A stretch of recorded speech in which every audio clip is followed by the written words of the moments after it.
Step into the visibility that you know you desire and you know you deserve. When you don't post something because you think someone else is going to judge you for it, the creator in you is prioritizing the critic in them. But the creator in you needs to see more of the collective than purely the critic. You need to see the highest expression of the collective, which is not judgment. So you need to say, I see more for us. And I'm going to create for that version that I see. You have a perspective, my love. In conversations, people are always saying, "Ooh, wait, I've never thought about it like that." "Oh, I was thinking about the thing you said the other week." And if you have those experiences in person, you will continue to amplify those experiences the more you share yourself on and offline, because that is your frequency. That is your energy. That is your power. This message has found you because you have been trying to step into greater levels of visibility.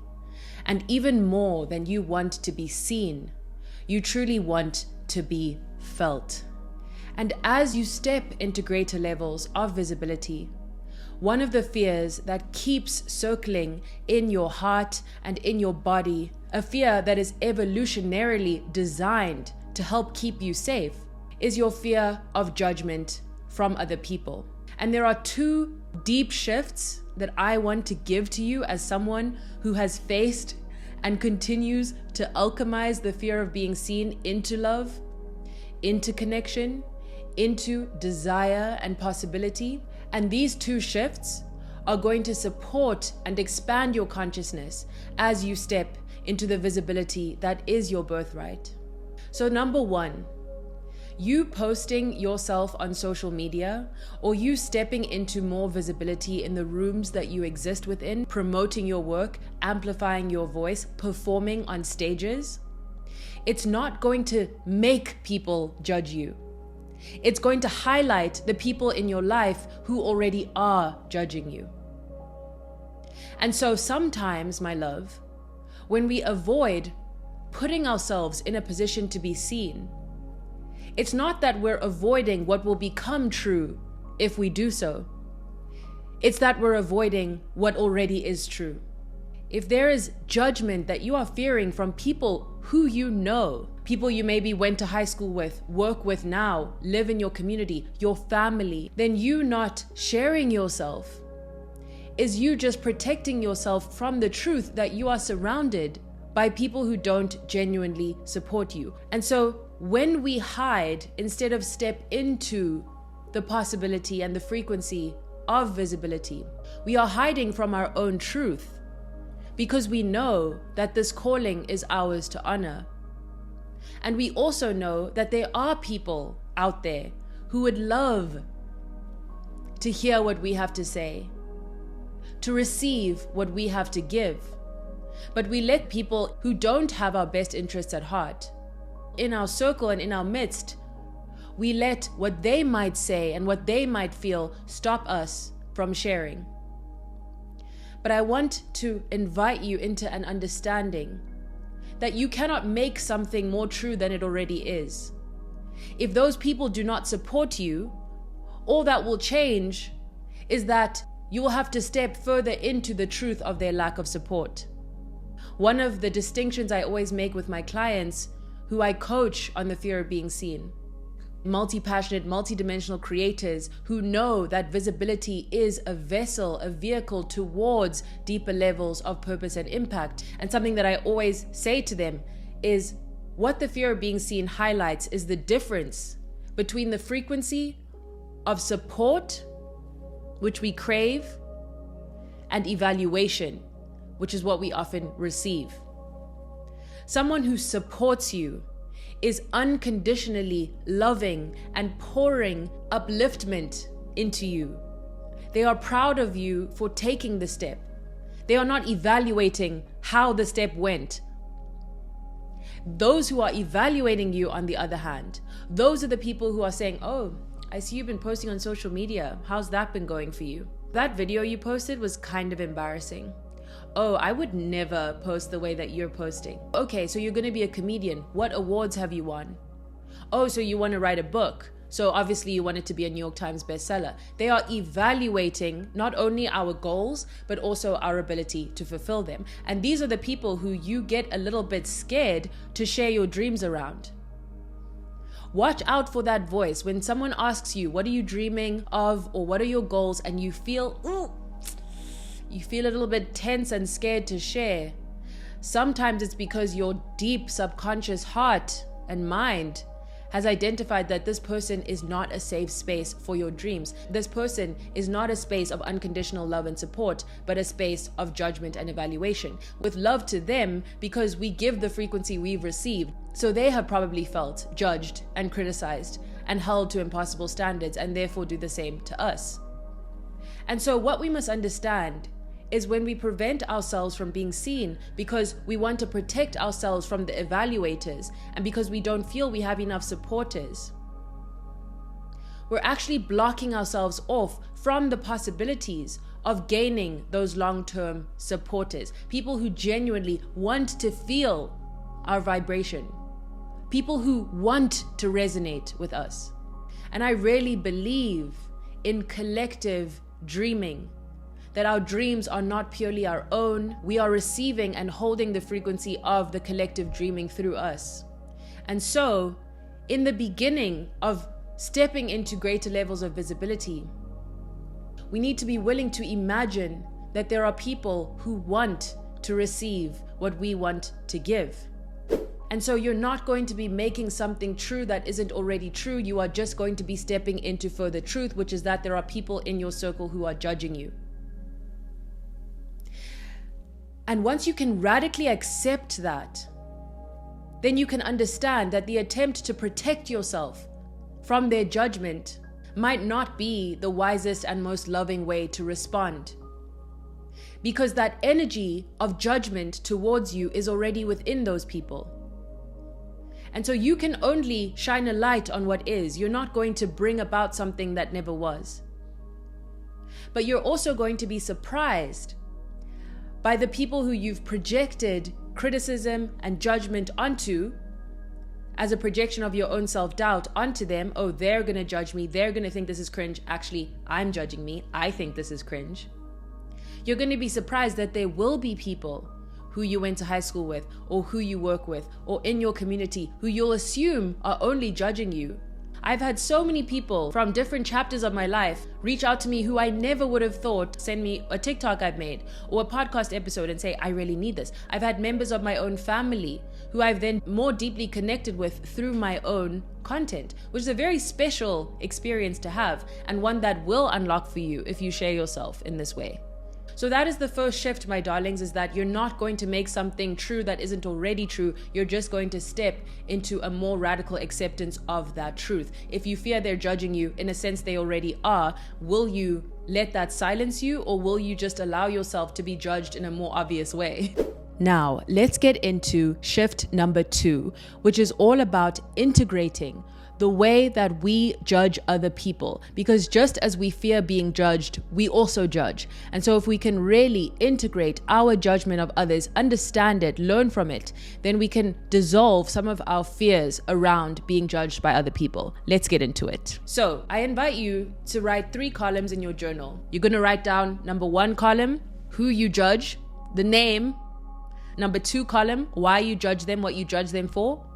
And the 3rd column is what you are drawn to about them, what you desire and are attracted to in what they're doing. Find the truth of it, my love, because there's something there. Jealousy is desire, as they say.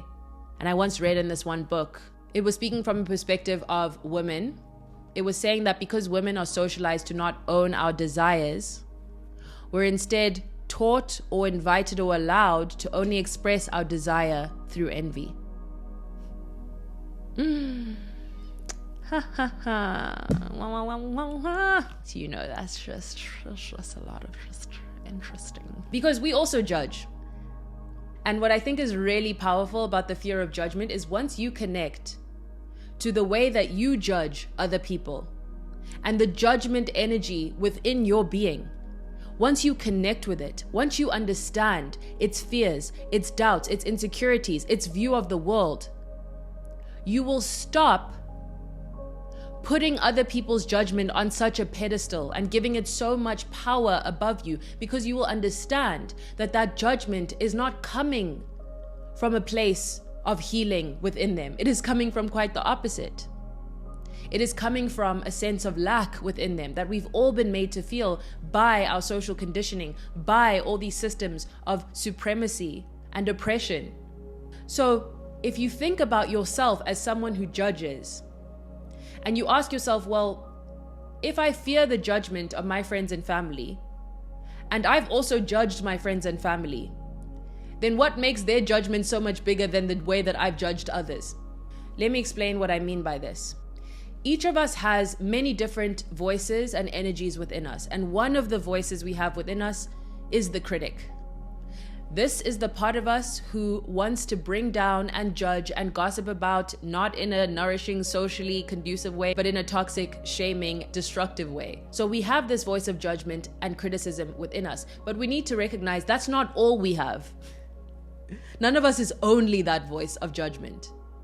Okay? So when you don't post something because you think someone else is going to judge you for it, the creator in you is prioritizing the critic in them. But the creator in you needs to see more of the collective than purely the critic. You need to see the highest expression of the collective, which is not judgment. So you need to say, I see more for us, and I'm going to create for that version that I see, not for our insecurities and doubts and need to bring each other down in competition and comparison, but for our love, for our healing, for our collective future. If you imagine your favorite creator, someone you deeply admire, okay? So let me think of Audre Lorde, someone who has inspired me so endlessly with her words, with her work. Someone whose work I return to again and again. Now I think about Audre Lorde. And then I think about the fact that every human being fears judgment, fears criticism, and Audre Lorde has specifically written about those fears of what can ensue when we share our voice honestly. The transformation of silence into language and action is an essay she's written on this. So now I think, okay, let me connect to the part of me that is a judgmental part, the judgmental frequency within me, the critic within me. Would I want Audre Lorde, as she's writing and deciding whether or not to write something, whether or not to publish something, do I want her to prioritize the critic in me? Or do I want her to see more for me? Do I want her to see the possibility that I might read her words and be deeply moved and refer back to them again and again and again? Someone who made things possible for me. Who would I want Audre Lorde to prioritize as she's writing? The part of me that needs to bring someone down to feel good about herself? The part of me that feels so small that she has to make others feel even smaller in order for her to feel something at all of worth, of value? You hear what I'm saying? Or do I want her to believe there's a possibility that there is some person out there in another timeline who's going to read my words and deeply feel them and deeply revere them and be so grateful that even though I was afraid, I chose to commit this to paper, and then I chose to go through the process of editing it and sharing it and publishing it and dealing with the consequences of what could go wrong. Do you hear what I'm saying? So you have to decide, there is the frequency and energy of judgment in the collective consciousness. Do you want to create in a way that accepts and furthers and takes for granted that that's all we are, just judgmental, just judging people? Or do you want to believe that within each of us is the desire for love, within each of us is the desire to resonate, to be moved? And I'm going to create for that frequency. Right now, there's people in my life, I'm certain they're judging me. I'm certain they are. But I connect to the judgment within myself, and I know that that judgment is a part of me that is hurting. And so I don't put their judgment on a pedestal and say, oh no, I need to stop myself from posting because they'll judge me. I send my love to that part of them that needs to judge me. And that's the actual third shift that I want to share with you, my love. What if, in you sharing yourself authentically, you're inviting people to confront what is already true for them? What do I mean by that? When we feel judgment, criticism, comparison, jealousy, rejection, who would do that? Who would post that? When we feel that frequency and we really feel into it, it allows us to reach a deeper level of healing and truth within ourselves. So what if, by you silencing your expression, you're actually silencing the expression of those who are meant to be triggered by you in this way? Because it will make them, or invite them rather, to confront what they don't like about their own lives, what they don't like about how they're showing up in their own world and truth. Because how many of us have been so irritated by someone and then realized we just want to do more of the kind of thing that they're doing? They're sharing themselves radically, they're expressing, they're unapologetic, and we're like, ugh, I reject that within you. Especially the way that we've been socialized, especially with, for me, like sister wounds and how we're taught to regard our sisters. You know what I mean? Okay? And so with that, had the people that I am jealous of not actually shared themselves, I would never have been able to confront my jealousy through them. Ooh! Oh my gosh, a lot is happening. I hope that you are on the vibration that I'm on, because so much is happening. So if you block your expression, because expression is a ripple effect in the universe, you are blocking their expression. You are blocking the part of them that needs to confront irritation, annoyance, rejection, jealousy, envy, whatever it may be that comes up for them. It is not noble of you to block them from experiencing that within themselves, because it is through those triggers that any of us expands into what we were actually here to expand into in the first place. Oh my goodness. It just makes so much sense. So if you are in your fullest expression, it is none of your business, babes, what people end up feeling or moving through because of it, so long as you are in integrity and in alignment, if you are speaking through and with love. It's not your job to protect them. Do you know what is so fascinating, babes? So you fear their expression, and expression being the energetic reaction of judgment. In order to protect them is what you're actually doing from their experience of judgment, because it's going to be more uncomfortable for them. How uncomfortable is it to sit and reject someone? It doesn't feel good. It's not our highest being. We're not the most proud of ourselves when we're doing that. We're not like, oh my word, I judged people today. It felt so delicious. So you are silencing your expression to prevent them from having to confront their own. The judgment that we've all internalized is this surveillance that's been put into the self so that we are a self-oppressing and self-controlling and self-surveilling people, like the Foucault panopticon idea, okay? Which is that one of the most effective forms of dominance and control is not direct state or like oppressive governance, which we have, dominance, which we have, but to get people to a place where they dominate and surveil and repress themselves. And I think this impulse to share, but then to block that impulse, is an example at a paradigm level of us repressing and controlling and oppressing ourselves. Okay, my loves? Okay, my darlings. So, this shift is to say, what is true for that person through their judgment of you is true for them. And you not sharing yourself, maybe also you blocking them from awakening to that judgment within themselves. Because the thing is that we're not moved by just judging one person. But it's when we notice in our lives, bro, I'm judging everyone. What's going on with me? So then how many everyones did it take for me to finally have the spiritual shift to do something about it? So what if you are one of the people they need to judge to be more conscious of their judgment so that they can actually heal from it? Oh my word. So every expression leads to more expression. It is not your job to block the expression that may lead from your own. It is only your role, if you feel called, and if you're still watching this, you feel called to express what is true for you, what wants to move through you, what wants and needs to be expressed through you. Step into the visibility that you know you desire and you know you deserve. You have a perspective, my love. In conversations, people are always saying, "Ooh, wait, I've never thought about it like that." "Oh, I was thinking about the thing you said the other week." And if you have those experiences in person, you will continue to amplify those experiences the more you share yourself on and offline, because that is your frequency. That is your energy. That is your power. Babes, my darling, we are stepping into soulful visibility. That is my method for expanding your capacity to be seen, but more so for honoring your path to be felt, for identifying that there is a calling within you It's been there and it's getting louder and louder and louder, okay? And it is asking you to pick up. This is actually my second time recording this video.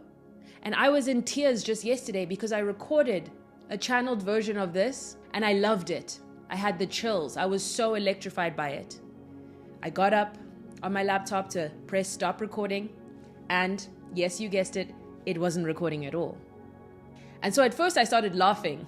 I was like, ha ha ha, the universe is so funny. Clearly I needed this to happen, da, da, da, da, da.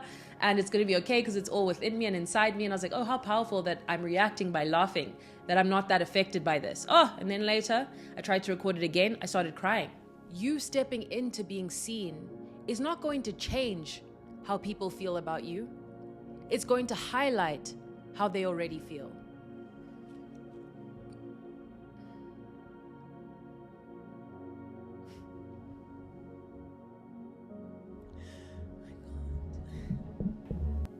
I said, the message is gone. What am I going to do now? I can't do what I did exactly the same way. That's exactly why it's called channeling. It's different every time. And I started crying, and then I just crawled into bed. I said, well, that's that. Okay, that's that. But then today I said to myself, you know what, babes? When you are a match for the frequency of the thing that you are here to express, it is from that energetic alignment that you then speak, and that is already within you. So yes, I delivered this message differently from the way that I delivered it yesterday. Obviously, that is the nature of life. We're in the society that wants us to keep things static and the same, wake up at the same time, write the same number of words, everything must be the same because they want to mechanize the self, but you are not a machine, you are divine and cosmic and dynamic. So yes, I expressed it differently today.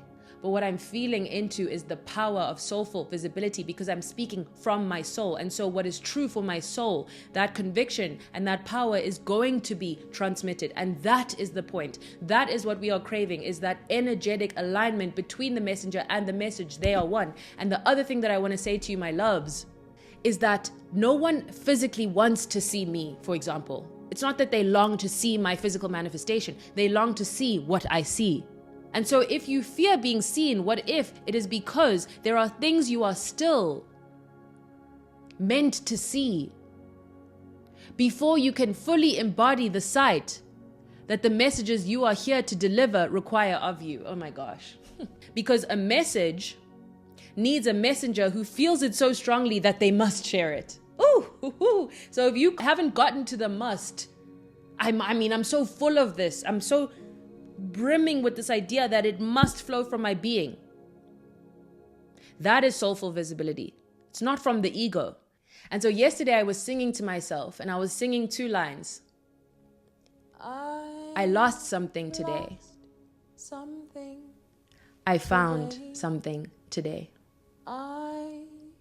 So yes, I lost the recording that I made yesterday. But I found a loving way to respond. I found my masked emotional reaction, which I learned in childhood. Don't cry over spilled milk. It's already happened. What can you do?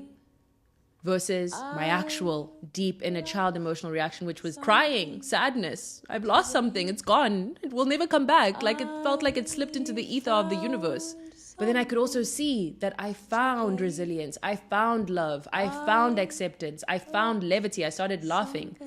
I found a deeper connection to the message because, as I said, the message needs a messenger who is deeply devoted to it, my darlings. That is the kind of person, especially as this landscape grows, we want to hear from people who truly believe what they're saying.